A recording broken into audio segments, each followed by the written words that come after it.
저기 먼저 시작하기 전에 우리 오세훈 우리 위원장님께서 쓰신 서적이 되겠습니다. 여러분께서 많이 관심을 가져주시고 미래라고 하는 그런 책인데 북핵 이후의 한반도는 저출산 고령사회 4차 산업혁명에 대비하라. 아주 중요한 책, 따끈따끈한 책입니다. 여러분께서 많은 호응을 부탁드리고 구입 부탁드립니다. 우리 오 위원장님께서 한번 이 부분에서 잠깐 좀 설명 좀 해주시겠습니까?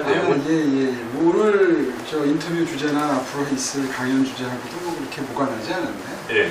제가 지금 고려대학교 그 기술경영전문대학원에서 석좌 교수로 강의를 한 지가 지금 한 3년 됐습니다. 예.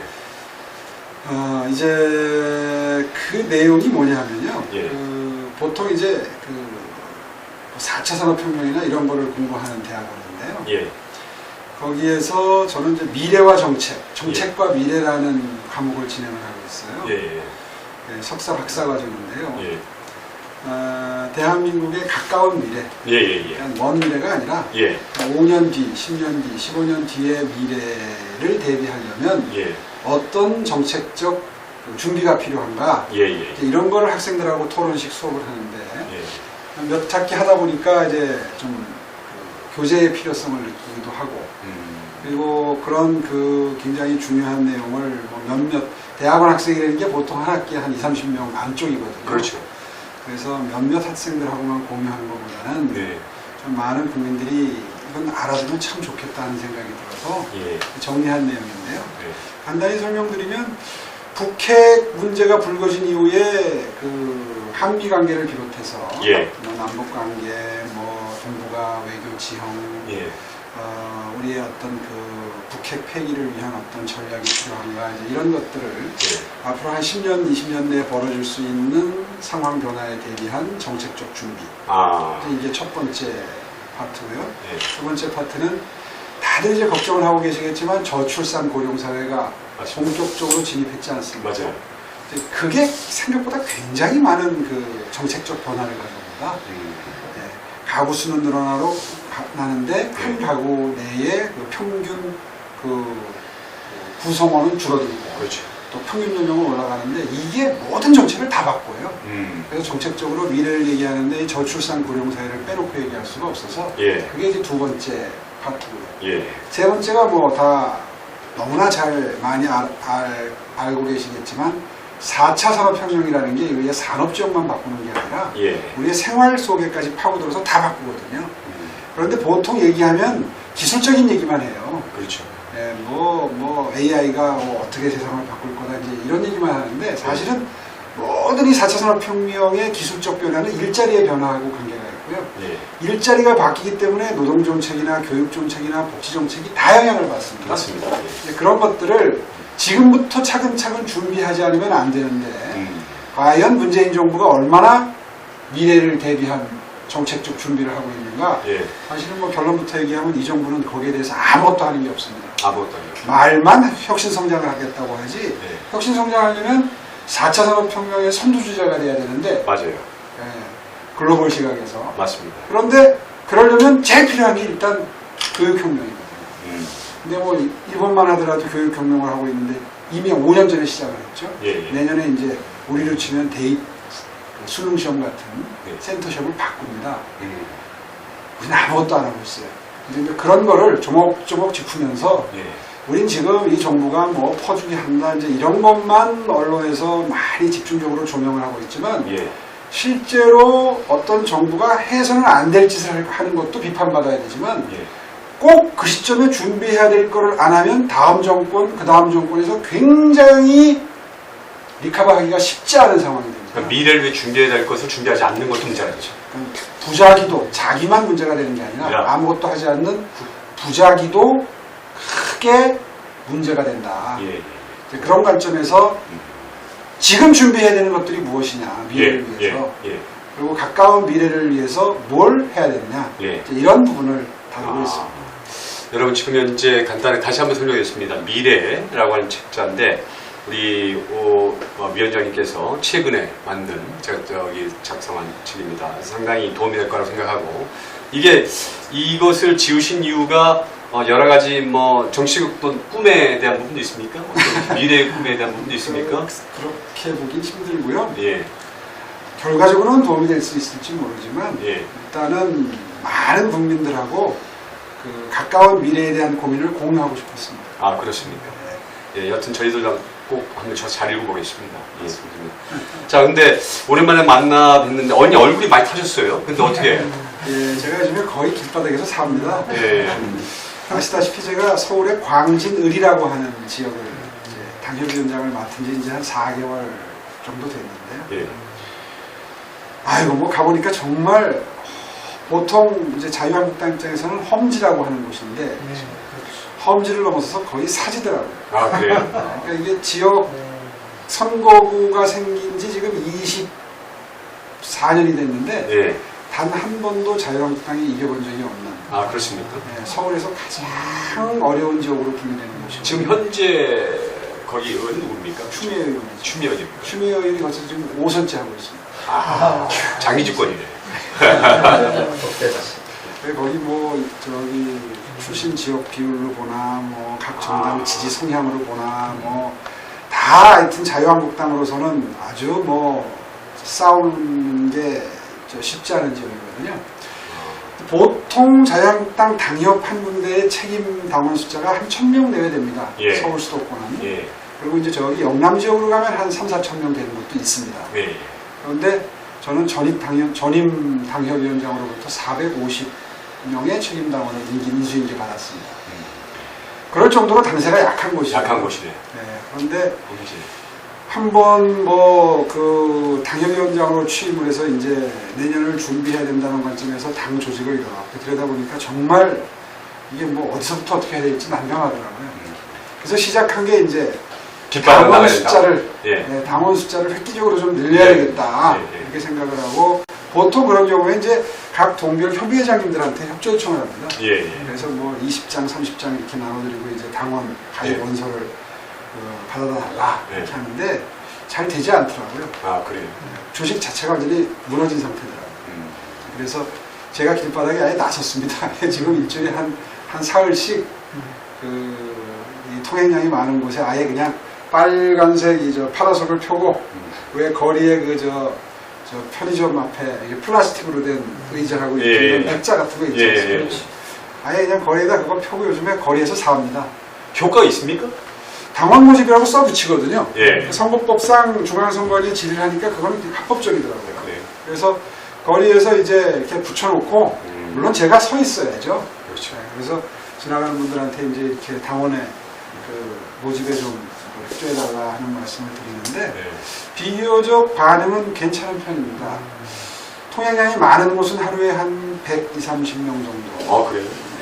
통행량이 좀 뜸한 곳은 하루에 한 60~70장 정도. 그래서 평균 한 100분 가까이 되고요. 지금 한 10번 이상 5월 초부터 시작했거든요. 근데 뭐 지금 한 1000명 가까이. 축하드립니다. 축하드립니다. 제가 얼굴 까매지는 게 이게 아주 자랑스럽습니다. 사실은 저기 오세훈 우리 전 시장님이 30대 젊은 사람 상당히 인기 있어요. 뭐 지명도가 있습니다. 지도가 인기 있는데. 있다고까지보다는 비교적 싫어하지는 않는 것 같아요. 아니 뭐 여러 가지 어떤 내용을 보면 상당히 선호하는 인물 중에 한 분이신 것 같아요. 그렇습니다. 그러면 한번 다시 한번 말씀을 사실은 제 16대 국회의원을 하셨고요. 제 34 이제 서울시장을 역임하셨어요.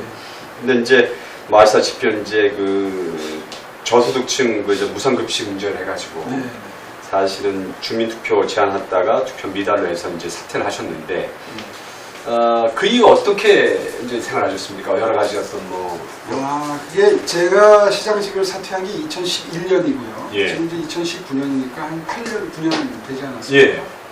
그 기간 동안에 외국에 나가서 좀 세상 공부 좀 하겠다고 돌아다닌 게 한 2년 정도 되고, 2, 3년 정도 되고요. 나머지 기간은 지금 이제 말씀드린 것처럼 한양대학교에서 후학을 가르치고 이제 고려대학교에서 후학을 가르치고 하는 학교에서 강의하는 걸로 이렇게 공부를 하고 뭐 미래를 준비해 왔는데 외국에 나가는 게 주로 저는 그 기간 동안에 선진국뿐만 아니라 후진국도 다녔습니다. 어디 갔다 오셨어요? 그러니까 코이카에서 그 중장기 자문단이라는 프로그램이 있어요. 예, 예. 그게 이제 자원봉사 프로그램 중에 하나인데 예. 개도국을 돕는 예. 자문관을 보내주는 겁니다. 예, 예. 그러니까 예를 들면 뭐 IT 전문가는 IT 노하우를 전수한다. 예. 보통 그러니까 은퇴하신 분들이 많죠. 예. 그러니까 저는 지방행정을 해봤으니까 이제 그 남미의 페루의 리마 시청에서 이제 그 자문단으로 6개월. 아프리카의 르완다라고 하는 아주 조그만 최빈국이죠. 그 분쟁도 많은 쪽 아닙니까? 거기 인종 분쟁 때문에 아주 대학살이 있었던 대학살이 곳이죠. 있었던 곳이고. 네. 예. 거기서 6개월. 아. 이렇게 사실은 영국에서도 한 8개월 있었고 중국에서도 한 6개월 있었고 뭐 여러 가지 경험을 했는데 예. 오히려 아프리카와 남미에서 배운 게 더 많은 것 같아요. 아, 그렇습니까? 예. 뭐 그렇게 활동하신 이유가 있었습니까? 어떻게 특별히? 글로벌 시각을 가지고 뭔가 대한민국을 좀 한번 그 디자인해보고 싶었고요. 그런 의미에서 제가 젊었을 때는 뭐 미국에서도 한 1년 살아봤고 네. 뭐 이런저런 경험을 해본다고 했지만 사실은 선진국을 가면 경험이 비슷합니다. 어느 나라나. 아주 그 문명화된 그리고 민주화된 나라. 네, 시스템이 딱 잘려 있죠. 그렇죠. 뭐 경제적으로 발전한 나라 어느 나라나 비슷한. 비슷합니다. 예. 뭐 각자 문화적으로는 특색이 있을지 모르지만 예. 거의 시스템은 그 거의 뭐 다 경제에 오른 나라들이니까. 그렇죠. 그런데 아프리카나 중남미 나라를 들여다보게 되면 예. 그런 곳에서 우리가 뭘 준비해야 되겠구나. 어떤 요소가 우리를 이렇게 빠른 속도로 경제 발전을 하도록 했고 민주화까지 이르게 했구나. 이런 것들을 오히려 반면 교사로 예. 느낄 수 있는 곳이 많아서 저는 다녀올 이후에 많은 분들한테 예. 맨날 미국하고 뭐 영국 뭐 이런 데만 가지 말고 독일도 많이 가거든요 요즘에. 독일 많이 가죠. 그렇게만 공부하지 말고 후진국을 가서 오히려 우리나라를 한번 이렇게 돌아보고 세계를 한번 보는 게 오히려 훨씬 더 시각을 좀 넓게 가지는데 도움이 되더라. 그 보통 이제 그 뭐 능력 있고 힘 있는 분들이 되게 선진국에 많이 가서 공부를 한다고 가시는데 연구할 건데 이제 이렇게 후진국 쪽에 가가지고 하신다는 건 상당히 좀 새로운 면이 있는 것 같아요. 별로 그렇게 흔한 부분이 아니죠. 그렇지. 저도 파남에서 한 3년 살았는데 예, 역시 비슷한 관점을 갖고 있는데 그러면 자유한국당 당대표 선거 이후에 지금 그 당시 2위를 하셨습니다. 두 번째 하셨는데 당대표 선거에 사실 본인이 그 선출될 거라고 생각을 하셨습니까? 그래서 나가신 겁니까? 아니면 어떤 특히 말씀드려서 예. 뭐 지금 다 기억하시겠지만 중간에 한번 뭐 그 참여를 하니 안 하니 경선에 예. 시끄러웠잖아요. 예, 그렇습니다. 그 시점에서 사실은 당내 여론조사를 해보니까 많이 기울어 있더라고요. 이미. 그래서 속으로는 사실 많이 망설였습니다. 근데 어떻게 뭐 누가 뭐 밀었나요? 중간에서 근데 왜 그렇게 그 될 수 없는 싸움을 나가신 건가요? 뭐 테스트를 한번 해보고 싶으셨나요? 처음에 그런 마음도 있었죠. 있었는데 공백 기간이 길었으니까 그랬으니까 다시 그 공백 기간을 극복한다는 의미도 있었지만 예. 사실은 제가 갖고 있는 오해도 많아서 예. 그런 기회를 통해서 오해도 푼다 뭐 그런 또 좀 목표도 있었고 예. 그리고 무엇보다도 아마 제가 빠진 상태에서 황교안 후보와 김진태 후보가 경쟁을 했으면 예. 아마 국민적 관심도가 절반 밑으로 떨어지지 않았을까 싶어요. 그러니까 오 시장님 나오고 나서 여러 가지 어떤 여러 가지 관심도 많이 높아졌다고 생각하시는 거죠? 그건 뭐 객관적인 아마 분석일 겁니다. 예. 그래서 그때 사실은 당내에서 굉장히 많은 당협위원장들이나 국회의원들이 찾아오고 연락하고 했었어요. 그러시군요. 당신 지금 굉장히 망설이는 것 같은데 예. 당신이 빠지면 이 전당대회 망한다. 그러니까 지금 좀 속으로 속상하고 지지율 그분도 알고 나도 알고 뭐 언론도 알고 다 아는 건데 그런 것 때문에 많이 속상하고 좀 그럴 텐데 그럼에도 불구하고 당을 위해서 좀 끝까지 완주해달라. 그게 당을 위하는 거 아니냐. 그게 보수를 위하는 거 아니냐. 그런 얘기 듣고 사실 많이 가슴도 아프고 그랬습니다. 왜냐하면 이게 전당대회 나가면 일단 돈도 많이 들어가고요. 그리고 도와줬던 분들한테 굉장히 미안해요. 그렇지 않습니까? 선거라는 게 이겨야 보답을 하는 거지 도와준 분들한테는 피해가 될 수도 있는 건데 특히 전당대회 공천권을 가진 당대표를 뽑는 전당대회에서 그래서 사실 좀 큰 결심이 필요했습니다. 근데 만약에 본인이 당대표가 됐다면 예. 어떻게 됐을까요? 여러 가지 상황. 글쎄요. 지금보다 더 국민적 지지도가 높아졌겠죠. 예. 제가 지금 주장하는 겁니다. 아니면 이제 양 대표께서 나가서 이제 지금 현재 외부에서 집회를 하고 계시고 지금 현재 서민 행보 비슷한 어떤 내용들을 가고 계신데 우리 전 오 시장님께서 만약에 당 대표가 됐다면 상당히 더 여러 가지 좀 지지를 더 많이 받을 수 있었을 거다 이렇게 생각을 하시는 겁니까? 저는 그렇게 생각합니다. 뭐 저도 이제 일말 그런 부분에 기대가 있었는데 어쨌든 아깝게 차서도 됐는데 어떻든 간에 그런 부분에 있어서 정치적인 어떤 지금 오랫동안 침묵기를 지나서 지금 본격적인 이제 정치 활동에 뛰어들려고 생각하고 계십니다. 지금 그 이유는 뭐가 되시죠? 지금? 일단 뭐 아까 말씀드린 대로 광진을에 지금 올인하고 있습니다. 예. 광진에서 일단 상대 후보를 꺾어야 예. 원내에 진출하는 것이고 예. 원내에 진출을 해야 그 다음부터 또 꿈을 펼칠 수 있는 거 아니겠습니까? 맞습니다. 지난 9년 동안 제가 원외에 있었어요. 맞습니다. 또 지난 총선 때 종로에서 도전을 했다가 또 고변한 번 맞았죠. 이제 그런 상황에서 제가 쭉 이런저런 늘 국민들께 필요한 어떤 역할을 하겠다. 예. 필요한 존재가 되겠다. 예. 미래를 위해서 준비하겠다 하는 마음을 게을리한 적은 없는데 예. 안타까운 것은 일단 국회 내에 말하자면 국회의원직을 가지지 못하면 진입을 해야 된다. 예, 그러면 목소리에 일단 힘이 실리질 않죠. 그리고 뭔가 관철하는데 생각을 펼치는데 아무래도 한계가 있죠. 그렇습니다. 그런 것을 아주 뼈저리게 느꼈기 때문에 이번에 아주 어려운 곳이긴 하지만 흔쾌하게 당에서 사실 정해주신 곳입니다. 제가 뭘 거기에 가겠다고 적극적으로 뭘 했다기보다도 그때가 한참 이제 전당대회 국면이었는데 당시에 기억하시겠지만 비대위 체제 하에서 원외위원장 지역을 한번 물갈이를 했잖아요. 예, 그렇습니다. 그때 사실은 처음에 신청을 못했었습니다. 전당대회에 올인하겠다 이런 마음이었는데 당시에 당에서 꼭 어려운 곳 중에 한 곳을 좀 맡아줬으면 좋겠는데 거주하는 곳이 그곳이니까 그것을 좀 맡아달라. 마침 거기가 제가 태어난 곳입니다. 그렇습니까? 지금은 자치구명이 다르지만 제가 태어났을 때 이제 성동구였거든요. 성동구 성수동이 제가 태어난 곳인데 그 이후에 분구가 됐죠. 성동구와 광진구가 분구가 돼서 그래서 광진구가 되긴 했지만 어쨌든 제가 태어난 곳이기도 해서 그래서 지금 거주하고 있기도 하고 태어난 곳이기도 하고 그래서 제 이제 정치 인생이 글쎄요 앞으로 얼마나 지속이 될지 모릅니다만은 마지막 지역구를 이것을 위해서 일하는 것으로 하자 이렇게 당의 명을 받고 응했습니다. 아까 가슴 아픈 일이지만 무상급식 문제로 이분 다시 한번 좀 거론하겠습니다. 주민투표 제한하고 투표 미달해서 시장직 사퇴하셨습니다. 이 당시 서울시장 지지직 본인이 생각할 때 잘했다고 생각하는 정책이나 업적은 뭐라고 생각하십니까? 글쎄요, 제가 잘했다고 생각하는 것보다 제가 잘했다고 칭찬을 듣고 그 이후에 벌써 한 8, 9년 됐는데 제일 많이 말씀해 주시는 부분이 미세먼지 부분입니다. 미세먼지. 제가 시장할 때는 역설적이게도 미세먼지에 대해서, 먼지에 대해서 그렇게 많은 분들이 아주 절박하게 얘기하신 적이 없어요. 그렇죠. 그럼에도 불구하고 많은 투자를 해서 아주 괄목할 만한 변화가 있었는데. 그렇습니까? 예, 그 이후에, 그걸 잘 모르시는군요. 그거 제가 잘 모르겠어요. 죄송합니다. 혹시 외국에 사셨나요? 외국에 있긴 있었습니다. 그럼 좀 설명을 드릴게요. 예.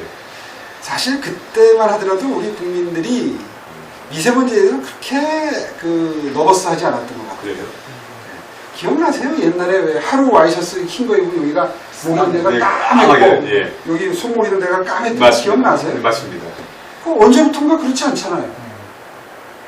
그렇죠. 다 먼지거든요. 그렇죠. 까매지는 게. 맞아요. 그러니까 이게 좋아지는 건 모르고 나빠지면 느껴요. 그렇죠. 국민들이.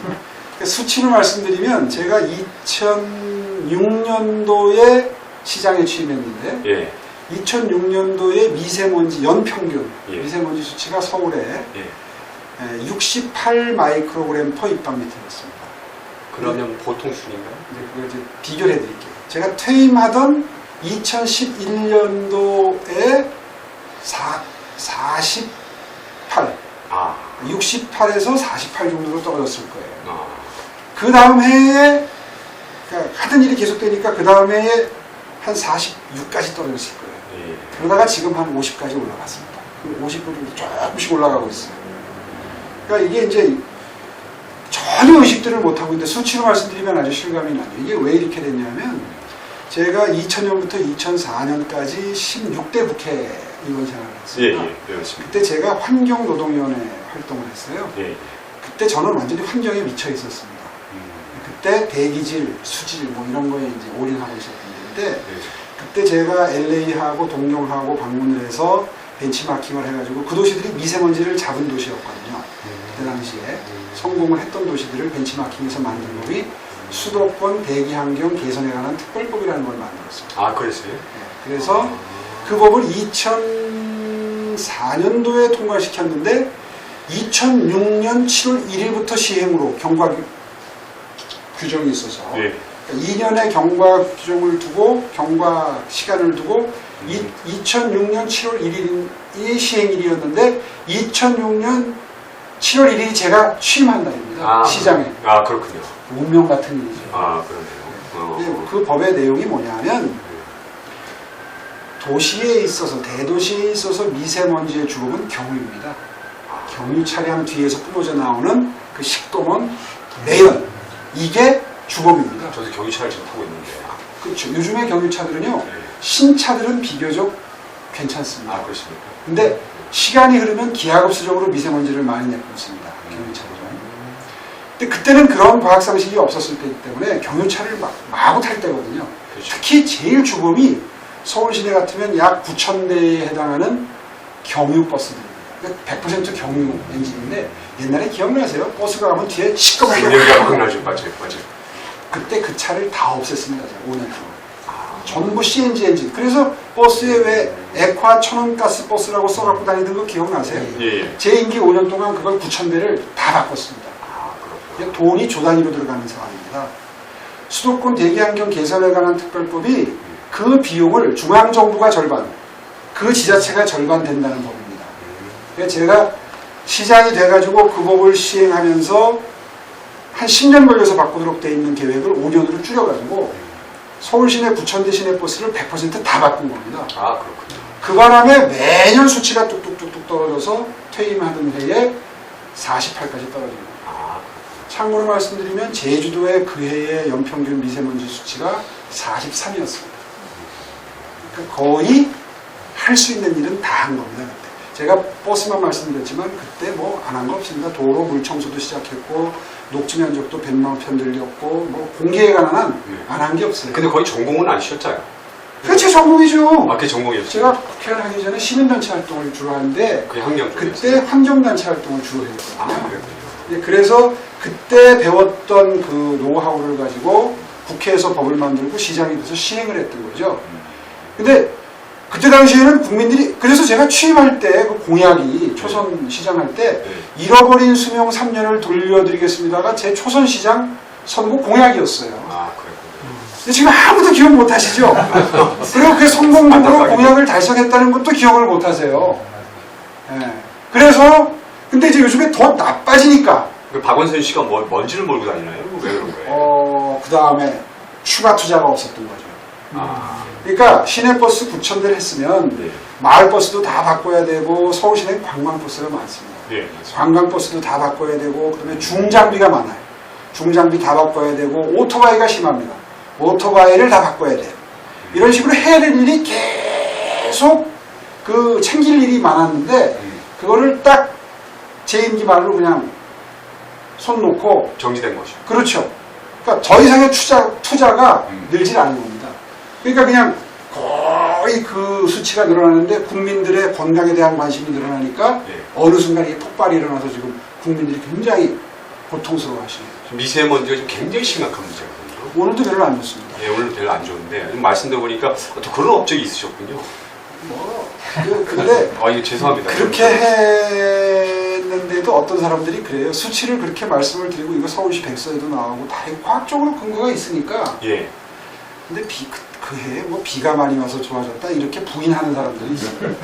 절대 믿고 싶어하지 않는 분들이 있어. 아 그렇구나. 아 수치로 예. 68에서 48로 떨어지는 건 이거는 거의 절벽 떨어진 겁니다. 수치. 48이면 그냥 낮죠? 낮은 거죠. 우리나라가 이제 중국에서 오는 게 절반이 있기 때문에 예. 일본처럼 30대로 떨어지지는 않죠. 일본은 한 30대, 20대로 내려갑니다. 그렇습니다. 예. 알겠습니다. 제주도하고 비교하면 정확해죠. 제주도가 그해 43이었습니다. 그런 또 상당한 업적이 있으셨는데 이런 부분에 대해서 다시 한번 알릴 필요가 있을 것 같아요. 이런 정책을 하셨다는 거에서. 조금 더 자랑할까요? 네.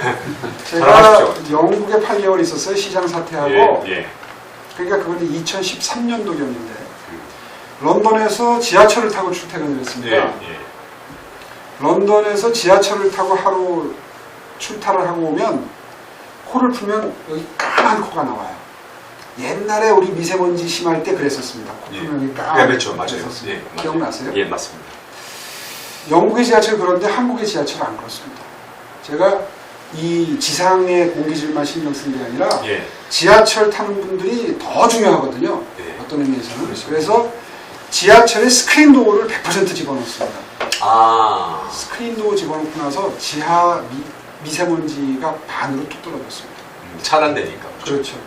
그리고 안전도도 높아요. 안전도도 높아져. 1년에 몇십 명씩 거기서 사고를 당하거나 맞습니다. 자살하는 분들이 한 숫자가 몇십 명에서 몇 명 단위로 뚝 떨어졌고요.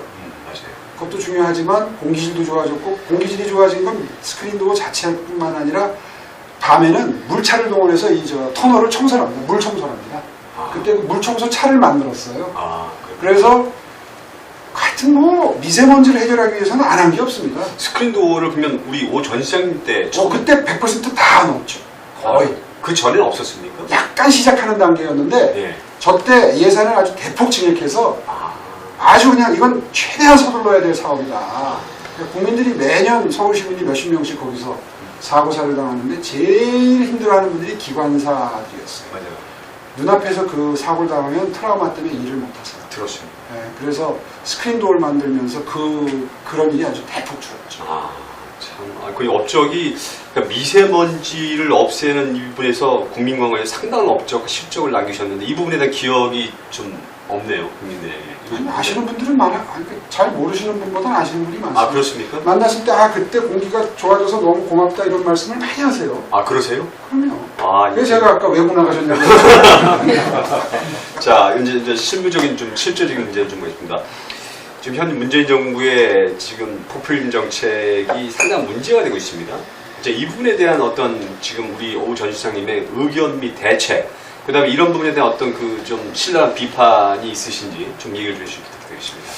포퓰리즘에 대해서는 제가 굳이 제 입을 통해서 말씀을 안 드려도 우리 한미동맹 화면을 보시는 분들은 거의 네. 저하고 생각이 똑같으실 거고요. 예. 저는 그러면 그동안에 바라보던 시각이 아닌 좀 다른 시각에서 한번 말씀을 드려볼게요. 아까 예. 초기에 제가 잠시 언급을 했습니다만 현금 살포형 복지를 편다. 예. 그런 복지가 너무 급격하게 늘어나서 이 재원의 상당 부분이 거기에 투자되는 건 물론이고 나라 빚이 늘어난다. 네. 더 이상 제가 설명하지 않아도 다 아시는 거 아니에요. 예. 일반적인 얘기니까. 근데 포퓰리즘이라는 건 그런 것도 있지만 예. 어떤 게 더 문제가 되느냐 하면 국민들에게 고통을 느끼게 할 수 있는 사안은 다 피하는 겁니다. 무슨 말씀이냐. 우리 발레리나 강수지 씨의 발을 혹시 보신 적 있으세요? 예, 예. 본 적이 있습니다. 완전히 그 나무뿌리 같이 그냥 툭툭 튀어나온 이 뼈가 드러난 그런 발. 상상이 힘들죠, 사실은. 얼마나. 사실 발레가 얼마나 아름답습니다. 그렇죠. 근데 그 아름답고 멋진 발레를 보여주기 위해서 1인자가 되려면 발은 완전히 포기를 해야 되는 겁니다. 발톱이 다 빠진대요. 네, 그럼요. 발톱 다 빠지고 보면 정말 이게 이 아름다운 여인의 발인가 싶을 정도로 엄청난 고생을 한 발이 있기 때문에 그런 멋진 춤이 나오는 거거든요. 예, 맞습니다. 무슨 말씀이냐 하면 대한민국이 여기까지 오기까지 우리 국민들이 얼마나 많은 희생과 고통을 겪으면서 노력했기 때문에 이게 가능한 겁니다. 그렇습니다. 그렇지 않습니까? 지도자가 해야 될 역할은 저는 국민들께, 국민 여러분, 우리가 이런 멋진 미래를 추구하기 위해서는 이런 허리띠를 졸라매고 고생을 해야 되는 그 노력이 필요합니다. 예. 이렇게 양해를 구하고 설득을 구하고 그리고 함께 이 난관을 극복하자고 설명하고 설득하는 게 지도자의 역할이라고 생각합니다. 그런데 문재인 정부 들어서 혹시 그런 얘기 들어본 기억이 나세요? 없죠. 그러니까 정말 이 정부는 저는 그래서 미래가 없는 정부다라는 표현을 씁니다. 이 정부는 정말 미래가 없습니다. 왜냐하면 아까도 뭐 잠깐 말씀드렸습니다만 4차 산업혁명을 성공을 시키려면 4차 산업혁명을 성공시키기 위한 산업 전사들이 있어야 됩니다. 예를 들면 소프트웨어로 무장한 코딩 교육을 받은 학생들이 있어야 될 것이고 예. 그리고 뭐 우리들 흔히 얘기하잖아요. 인공지능 시대에 필요한 것은 예. 빅데이터다. 예.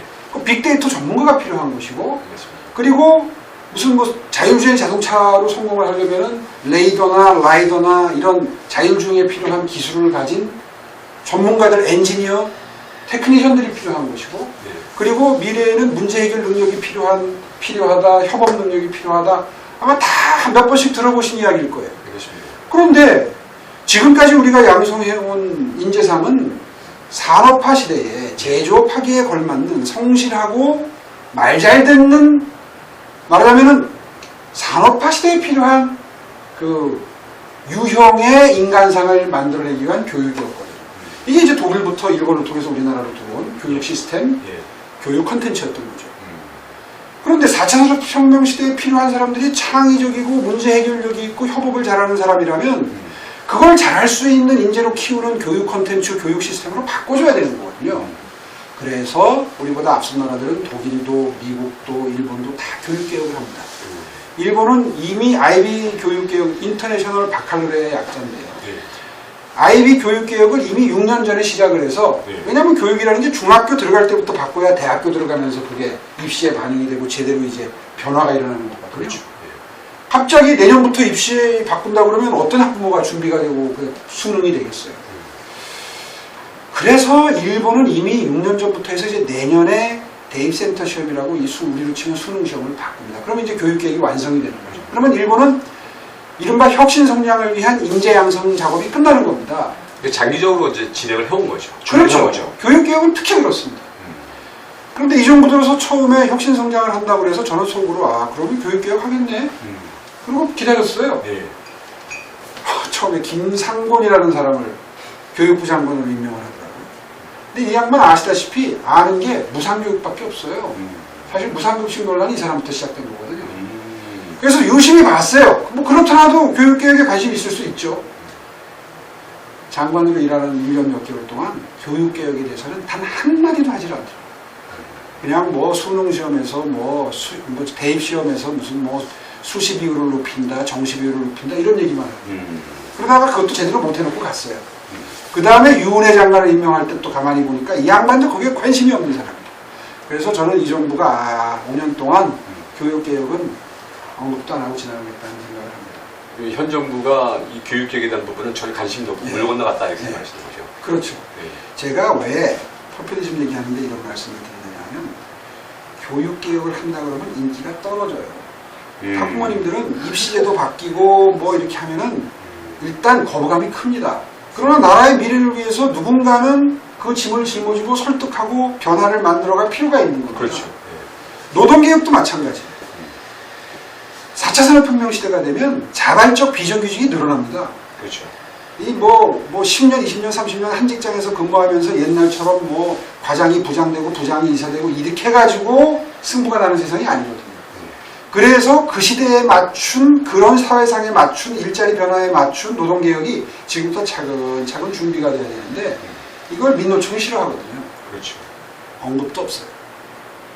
박근혜 정부 때 해놨던 노동개혁 양대 지침, 그러니까 저성과자 퇴출을 좀 용이하게 해서 일을 하게 하는 분위기를 만드는 거 취임하자마자 없애버리더니 네. 그 다음에 전부 친노조 정책만 펴고 있는 거 아닙니까? 이렇게 되면 4차 산업혁명에 대한 준비 작업은 또 전혀 이루어지지 않는 겁니다. 제가 지금 시간이 많지 않아서 노동개혁과 교육개혁 두 가지만 얘기를 했는데요. 네. 포퓰리즘은 이런 측면도 있는 겁니다. 겁니다. 그러니까 국민들이 두려워하고 고통스러워하고 표 떨어질 일은 안 하는 것. 그러니까 표를 얻기 위해서 현금 살포하고 뭐 이런 짓거리를 하는 것도 포퓰리즘이지만 뒤집어서 5년 뒤 10년 뒤를 대비해서 지금 해놔야 될 일을 하지 않으면 나라가 그만큼 오히려 그거 이상 뒤처진다. 이건 상식적인 얘기거든요. 아시다시피 4차 산업혁명은 위너 테이크스 올이라고 그러죠. 앞선 자가 시장의 80%를 가져가는 승자 독식의 시장입니다. 그러니까 왜 구글이 왜 플랫폼 시장을 한번 장악하니까 전 세계 플랫폼 시장을 다 집어삼켰느냐. 한국에서는 그나마 네이버가 버티고 있지만 전 세계적으로 지금 구글이 다 시장을 장악하고 있는 거 아니에요. 구글, 애플 하는 회사들이. 이게 왜 이러냐. 선점하면 그 선점 효과가 시장의 80~90%를 먹는 정말 지독한 승자 독식 시장이기 때문입니다. 그런데 한번 4차 산업혁명에서 뒤처지기 시작하면 리카바할 기회조차 주어지지 않는 거예요. 그럼 포퓰 정책이 단순하게 대중 영합주의, 인기적인 어떤 그런 면뿐만 아니라 그렇죠. 우리가 앞으로 좀 준비해야 될 어떤 부분에 대해서 고통스럽다고 그것을 감내할 수 있도록 지도하고 설득하는 이런 가정에 대한 부분이 전혀 없었다는 얘기죠. 그렇죠. 그게 좀 뭐 제목만 말씀드리면 노동개혁, 교육개혁뿐만 아니라 연금개혁도 해야 되는데 안 하고 있죠. 의료보건개혁도 해야 되는데 안 하고 있습니다. 거꾸로 가고 있습니다. 지금. 그 다음에 또 복지개혁도 해야 되는데 그건 뭐 완전히 거꾸로 가고 있는 거고요. 그러니까 모든 정책 영역에서 앞으로 10년 뒤를 내다보고 해야 되는 정책들은 전혀 하지 않으면서 오히려 거꾸로 가고 있다. 그럼 현 문재인 정부가 가고 있는 방법이 전부 다 거꾸로 간다면 추후에 지금 말씀하신 대로 준비해야 할 것들을 준비하지 않는다면 우리 한국이 어떻게 그래서 미래가 암울하고 그래서 저는 문재인 정권을 정의할 때 미래가 없는 정권이다 이렇게 얘기합니다. 미래가 없는 정권이다. 보통 미래가 없는 정권이다 그러면 뭐 실패할 거다 이런 뜻이 아니라 이 정부의 정책 고려 속에는 미래라고 하는 것이 아예 들어있질 않아요. 하나만 더 예를 들어볼까요? 주택정책이 또 그렇습니다. 임기 초에 주택가격이 많이 올랐죠. 특히 서울, 특히 강남이 많이 올랐죠. 그러니까 이 정부가 어떻게 했습니까? 재개발, 재건축을 지금 전부 털어박아놨습니다. 그러면 어떤 일이 앞으로 벌어지느냐면요. 한번 생각해 보세요. 수요와 공급의 원칙에서 수요는 많은데 공급이 딸리면 가격은 오르는 겁니다. 근데 이 정부는 지금 은행 대출 틀어막고 무슨 뭐 세금 올리고 해서 부동산 사지 못하게 하고 거기다가 이제 공시지가 올려서 세금 또 거기다가 고율의 세금을 부과해서 고통을 줘서 집을 못 사게 하고 거기다가 재개발 재건축을 다 못하게 틀어막아놨잖아요. 재개발 재건축이 부동산 가격 앙등의 원인이다. 이렇게. 그렇죠. 이렇게 되면 앞으로 5년 뒤에 어떤 일이 벌어지느냐.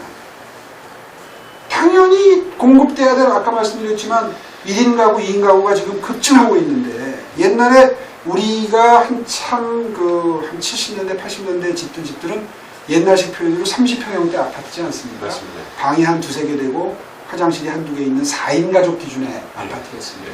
지금 이미 1인 가구가 27, 8%고 2인 가구, 1인 가구를 합하면 56%, 7%가 넘어요. 그러니까 100가구가 있다면 60가구 가까이가 1, 2인 가구입니다. 그런데 과거에 4인 가족 기준으로 만들어진 주택이 지금 거의 주종을 이루고 있다고 한다면 그러면 1, 2인 가구를 더 지어야 될 거 아니에요. 그렇죠. 근데 서울 같은 경우에는 서울이 집값이 제일 많이 오르는데 집을 지을 땅이 없어요. 이제 대규모로 개발해야 될 택지가 없어요. 다녀보세요. 택지가 있는가. 제가 마지막으로 하고 나온 게 마곡지구 개발이거든요. 그게 마지막이었습니다. 대규모 주택 단위 중에. 그럼 앞으로 어떻게 되겠습니까? 1, 2인 가구는 계속 기하급수적으로 늘어나는데 집은 전부 4인 가구 거다. 그러면 1, 2인 가구가 들어가야 될 집은 택없이 부족하겠네요. 부족하면 가격이 오르겠네요. 그 가격은 5년 뒤, 10년 뒤에 오르는 겁니다. 그때 문재인 대통령이 책임질 거예요. 전임 대통령이. 재개발, 재건축을 지금 특히나 주택은요. 다른 이런 제품들하고 달라서 한 번 만들려면 5년, 10년이 걸립니다. 택지 지정해서 재개발, 재건축하려면 거기 허물고 새로 짓는다든가 하는데 5년, 10년이 걸려요. 그렇죠. 뭐 조합 만들고 뭐 거기서 또 삐걱대고 하다 보면 시간이 더 걸릴 수도 있어요. 그러면 얼마나 시간이 필요한지는 삼척동자도 다 아는데 자기 임기 중에 부동산값 맡겠다는 게 유일한 주택정책입니다. 아무것도 안 하고 있는 거죠. 그러니까 국민들에게 고통 분담을 호소하고 설명드려서 지금 힘들지만 지금 조금 가격이 오를 조짐이 있을 수 있어도 먼 장래는 더 폭등할 수 있기 때문에 지금부터 차근차근 재개발, 재건축을 해야 됩니다라고 설득을 해야 될 정부가 오히려 거꾸로 가고 있다.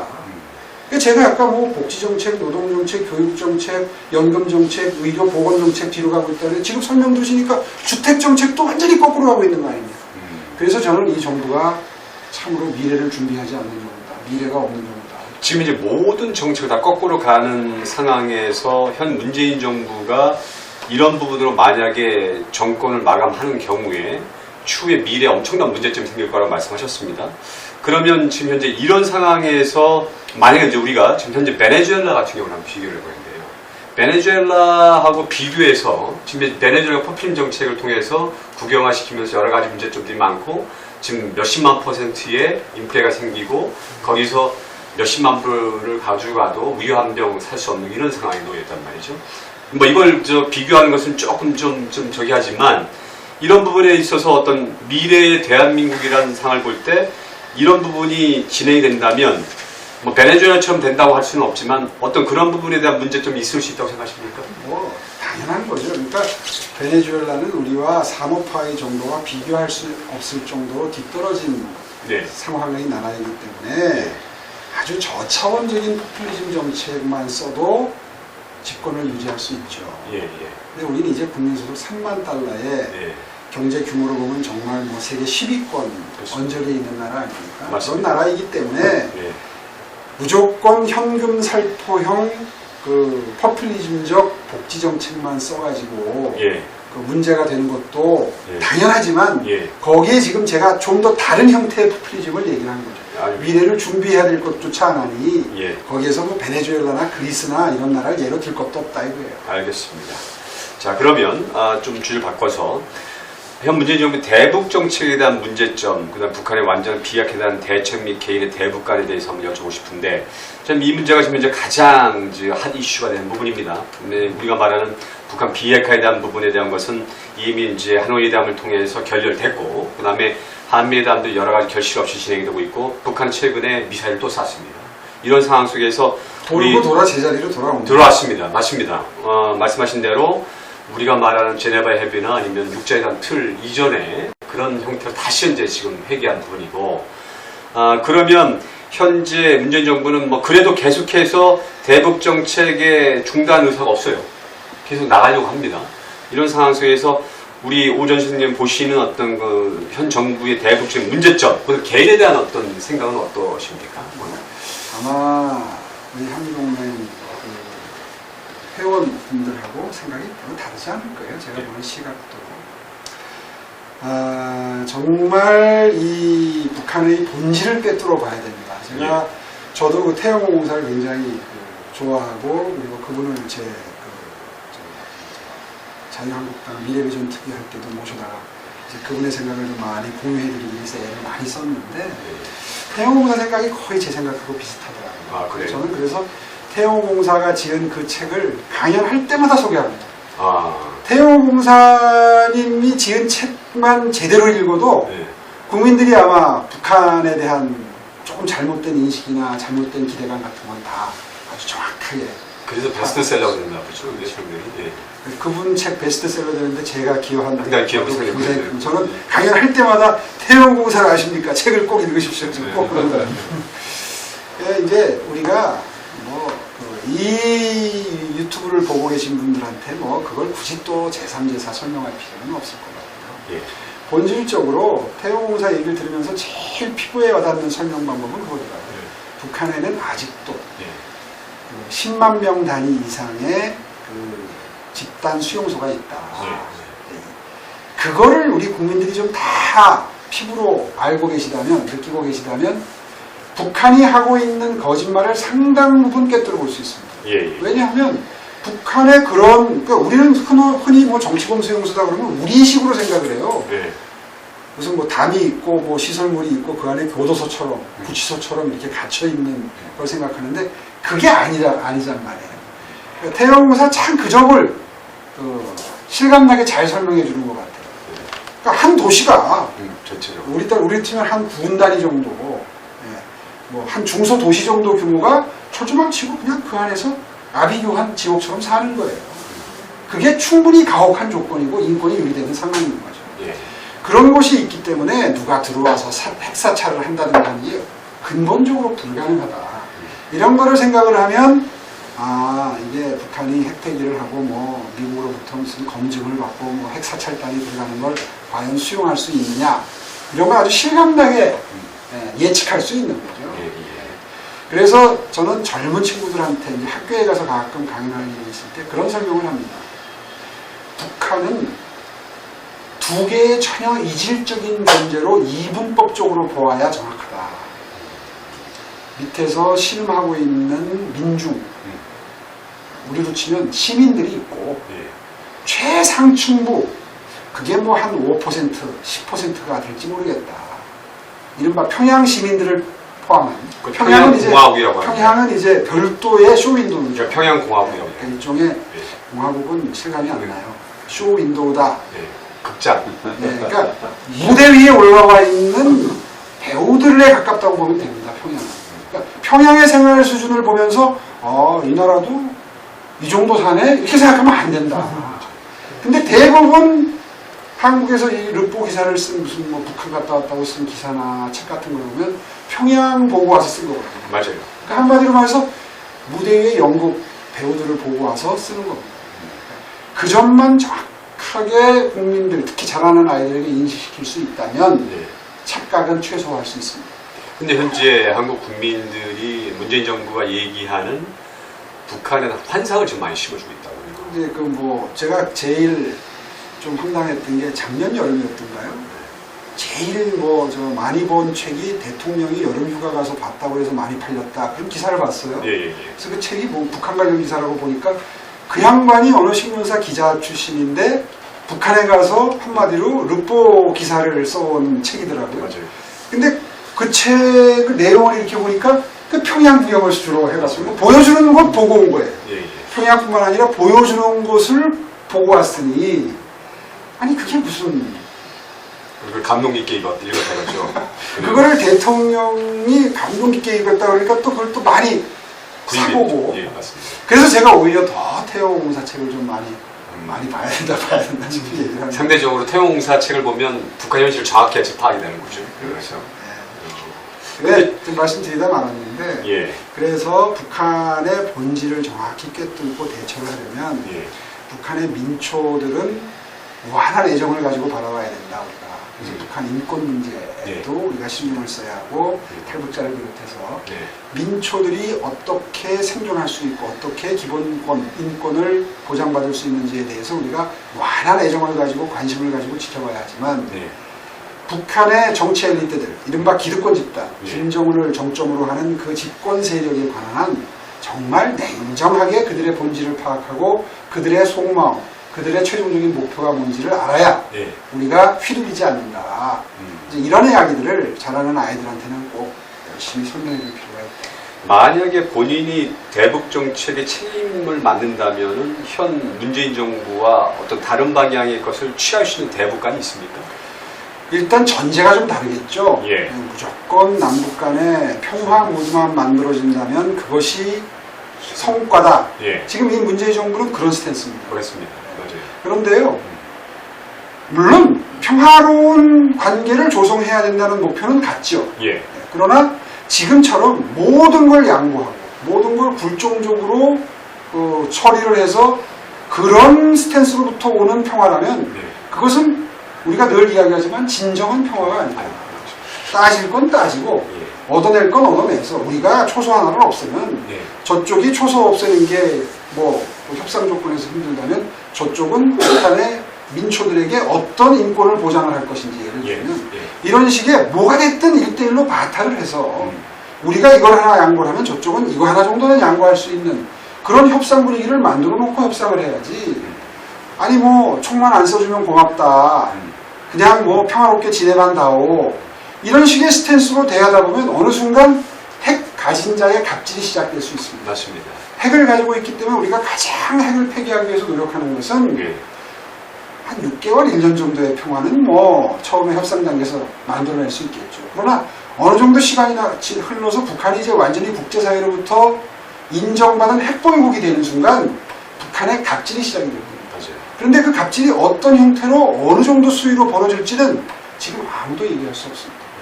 그런 나라를 후손에게 물려줄 수는 없다. 예. 그런 관점에서 우리가 철저히 북핵만큼은 폐기시켜야 한다. 예. 이런 입장을 견지를 하고 있는 것이고요. 예. 거기에서 아마 문재인 정부와 우리의 생각이 가장 크게 차이가 나는 점일 겁니다. 그러면 현 3대 세습 정권에 대한 그 근본적인 정권에 대한 변화에 대해서는 어떻게 생각하십니까? 그거에 대해서 이제 전략적으로 접근해야죠. 예. 드러내놓고 김병규 사무총장님을 자리에서 쫓아내겠다 그러면 김병규 사무총장님도 방어 본능이 방어 기제가 발동할 거 아니겠습니까? 그런 것까지는 전략적으로 네. 유연하게 예. 생각을 하고 준비를 해야지. 그거를 이 자리에서 다 뭐 이렇게 이야기할 수는 없는 거죠. 예. 예. 그러나 심지만 굳으면 되는 거예요. 심지만. 예. 그러니까 한마디로 말해서 구사할 수 있는 전술 전략을 예. 무엇을 목표로 삼고 구사할 것이냐. 예. 이것을 우리가 공감대로 우리 우파 진영에서 공감대로 가지고 있으면 되는 것이죠. 완전한 비핵화는 반드시 전제돼야 된다는 것이죠. 그거는 하늘이 무너져도 달성해야 될 우리들의 목표다. 예. 그래서 이 책에서도 그렇고 제가 지난 전당대회 때 우리가 핵 개발하자. 예. 그리고 그게 정 힘들다면 미국의 전술핵 재배치하자 한반도에. 이런 얘기를 했더니 뭐 실현 불가능한 얘기를 한다부터 시작해서 뭐 오세훈이 저 자유한국당의 우파 진영의 표를 얻으려고 뭐 무리스러운 주장을 한다. 뭐 별의별 평가가 다 있었습니다. 전략핵에 대한 얘기가 있으셨습니까? 전술핵 얘기를 제가 했습니까? 그럼요. TV 토론이나 이런 데서 여러 번 했죠. 아, 그렇습니다. 근데 지금 상황에서는 사실은 이제 우리 오 전시장의 개혁 보수 이런 얘기가 많이 나와요. 네. 예, 근데 이런 부분의 이미지하고 사실 이제 전술핵 우리 설치에 대한 부분에 대한 얘기 이제 좀 맞지 않는다. 이렇게 볼 수 있는데. 아니, 제가 이 얘기를 네. 이 책 찍으면서부터 한 게 아니라 한 5년 전부터 그 의회의 전국을 돌면서 강연을 했던 내용입니다. 우리 핵 개발해야 된다. 예, 아니 왜 그게 왜 꼭 합리적 보수는 그런 얘기 못 하나요? 아니 그건 아니죠. 예, 이게 제 말씀을 들어보시면 다 동의하실 겁니다. 한번 들어보세요. 독일에서 1979년도에 슈미트 수상이라는 사람이 이제 그 나라의 수반이었습니다. 네. 그때 무슨 일이 벌어지냐면 그때 성공한 사례예요. 성공한 전략이 있어서 이중결정 전략이라는 게 성공한 전례가 있기 때문에 제가 이 주장을 하기 시작한 거예요. 거기서 아이디어를 얻어서. 어떤 일이 있었냐면 그때 소련 시절입니다. 소련이 동유럽하고 동독에 650기의 SS-20 핵 미사일을 배치를 합니다. 유럽 전체가 뒤집어졌습니다. 아니 650기가 말이 650기지 완전히 그냥 밀집 대용으로 핵무기를 갖다 놓은 거 아니에요? 그렇죠. 완전히 유럽이 전부 얼어붙었습니다. 그때 이제 우리처럼 이렇게 굉장히 혼란스러웠죠. 이거 어떻게 대처해야 되냐. 그때 슈미트 수상이 이런 제안을 합니다. 그 양반이 참 아주 스마트한 제안을 해요. 4년의 기간을 주겠다. 우리처럼 폐기해라 이러지 않습니다. 당장 폐기해라 그러지 않아요. 4년의 기간을 주겠다. 4년 동안 우리 계속 협상하자. 그래서 마지노선을 설정한 협상에 들어갑니다. 예. 그러니까 협상이 무서운 협상이죠. 우리는 지금 계속 매달리는 협상을 하잖아요. 예. 하다가 안 되면 또 쉬었다가 다시 또 똑같은 협상 또 하고 제나베 합의니 그리고 다 그랬던 거 아니에요. 맞습니다. 슈미트 수상은 그 공산주의자들의 본질을 꿰뚫어 알고 있는 겁니다. 그러니까 4년이라는 시간을 딱 주고 4년 동안 우리가 최선을 다해서 협상을 하는데 만약에 협상이 안 돼서 예. 성취를 하지 못해서 4년 뒤에까지 SS-20 미사일이 그대로 있으면 예.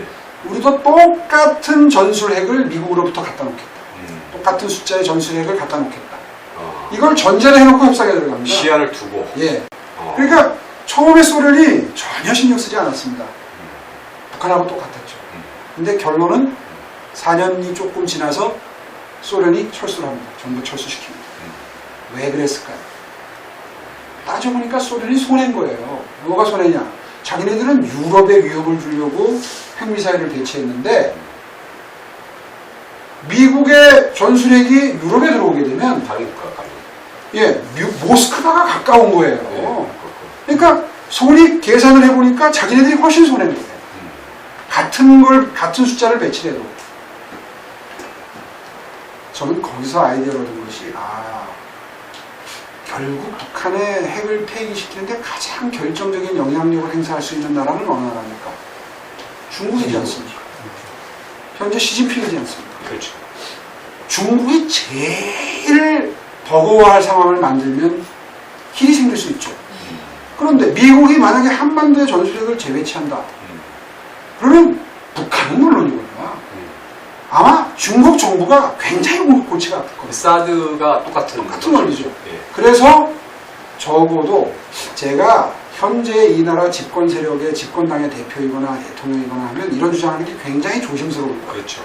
그런데 우린 지금 야당입니다. 집권 세력이 아니에요. 야당발로 이런 주장을 한다는 것 자체가 굉장히 중요합니다. 우리가 한국의 제1야당이 목소리를 높여서 핵을 개발하자 내지는 전술핵을 갖다 놓자고 얘기하는 순간 미국과 중국이 주목을 하기 시작하는 거죠. 상당히 부담되겠죠. 그렇죠. 그리고 집권 가능성이 있는 제1야당인데 그렇죠. 저기에서 이렇게 목소리를 높이는 세를 얻기 시작했다. 그렇죠. 라고 판단하는 순간 중국은 굉장히 와치하기 시작할 겁니다. 그렇죠. 어떻게 논의가 진전되나를 볼 거예요. 그런 의미에서 저는 자유한국당이 목소리를 일치단결해서 뭐 핵 개발을 하자 그러면 미국도 원치를 않을 테니까. 미국은 지금 핵 도미노 현상을 걱정하는 거거든요. 그렇죠. 우리가 개발하면 일본, 뭐 필리핀, 인도네시아 이렇게 줄줄이 맞습니다. 그럴 거를 염려하는 거기 때문에 미국에 그냥 옵션을 주듯이 얘기하는 거예요. 우리도 적성 국가가 라이벌 국가가 총뿌리를 마주대고 있는 국가가 핵을 가지고 있는데 핵 개발을 안 한다. 스스로 안 한다고 스탠스를 정한 나라는 우리나라밖에 없어요. 그렇죠. 그러니까 미국도 이상하게 생각하는 거예요. 미국의 트럼프 대통령도 대통령 되기 전에 한국은 분명히 핵 개발을 할 것이다라고 얘기를 했어요. 그렇습니다. 키신저도 그런 얘기를 했었습니다. 그리고 퍼거슨이라고 하는 미국 과학자 총연맹 회장도 퍼거슨을 통해서 한국이 핵 개발을 하는 게 당연하다. 한국은 그럴 과학적 기술적 능력도 있고 경제적 능력도 있다. 핵 개발한다고 해서 국제사회가 경제 제재를 해도 한국은 경제력이 이미 세계 10위권이기 때문에 그 경제 제재를 극복할 수 있는 힘이 있다. 이렇게 보고서 쓴 사람이 미국 사람입니다. 오히려 미국 사람들은 그렇게 보는데 우리 스스로 위축이 돼가지고 우리는 스스로 핵을 가지면 안 되고 이런 얘기를 할 필요가 없다.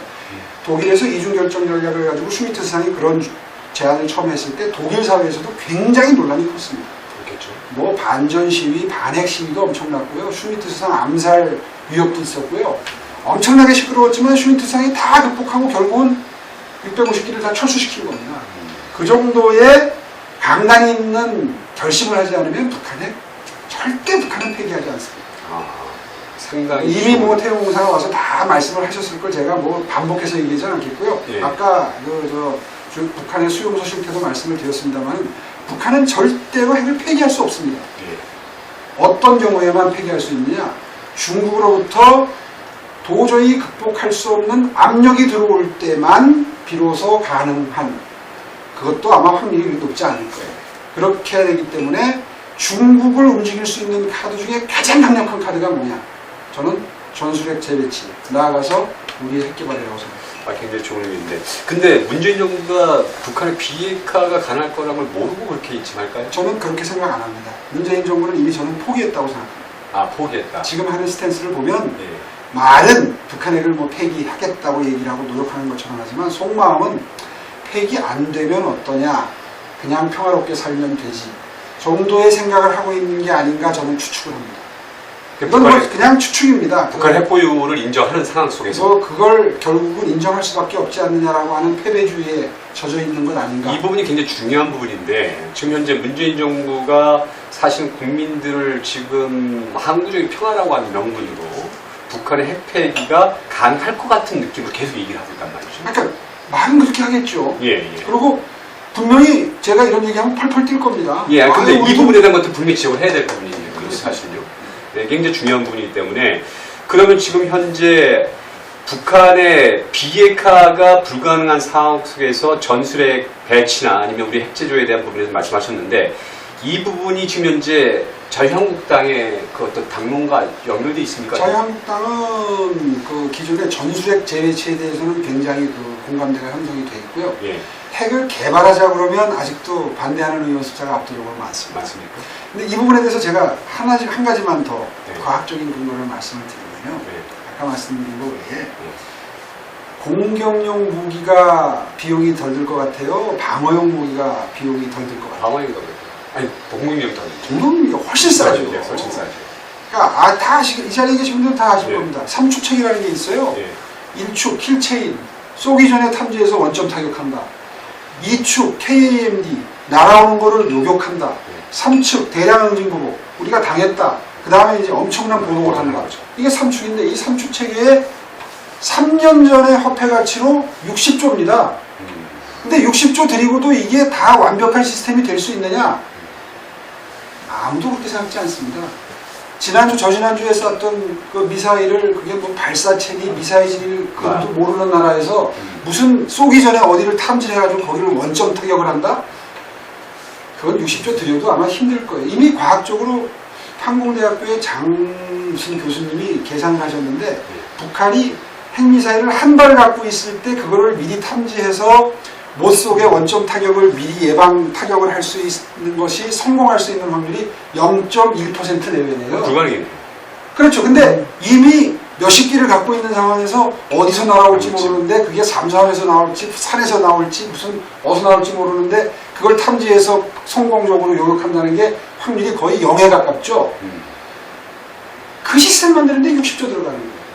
근데 서울대 서균용 교수님 설명에 의하면 우리는 핵 개발하는데 1조면 돼요, 한 발. 물론 이제 그 다음부터는 좀 싸지겠죠. 그렇다면 이제 경제적으로만 따져도 우리가 핵 개발하는 게 맞죠. 근데 이제 외교상의 문제가 생길 수 있기 때문에 미국과 혹시라도 이제 그런 마찰이 있을 수 있기 때문에 그 정도만 주장을 하는 거죠. 우리가 전술핵 재배치를 안 해주면 개발을 할 수도 있다. 이런 이야기를 하는 거죠. 상당한 압박인데 그게요. 혹시 하여튼 상당한 압박인데 그건 그냥 말씀 지금 오늘 책임지셔야 될 부분이 뭐냐면 이 부분이 나가면 미국에서 굉장히 예민하게 볼 거예요. 고시장님 아마 상당히 주목할 겁니다. 제가 그렇게 미국이 그렇게 경계심을 가질 정도. 아니요, 오늘 이 발언은 상당히 중요한 발언인데. 아니 그런 얘기를 이미 제 책에서 다 해놨어요. 했는데 이것도 다릅니다. 상황이 조금 다르니까. 아니 그리고 이 얘기를 제가 벌써 3, 4년 전부터 수천 명한테 한 얘기입니다. 이것도 또 다른 부분입니다. 어쨌든 간에.